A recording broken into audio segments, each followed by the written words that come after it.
সারা জীবন সেবা করেও জানি মায়ের ঋণ কেউ পারে না মিটিয়ে দিতে তাকে কোনো দিন।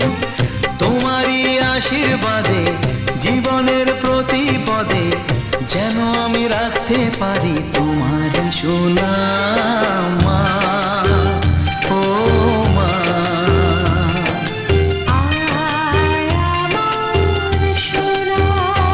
ও স্নেহের ছায়ায় ভালোবাসায় ঢেকে রাখে যে, অনেক জ্বালাশয় বুকে জড়িয়ে রাখে যে, তারই আঁচলে মুখ লুকিয়ে রেখে জীবন আমার কাটিয়ে দেব তোমায় দেখে মা।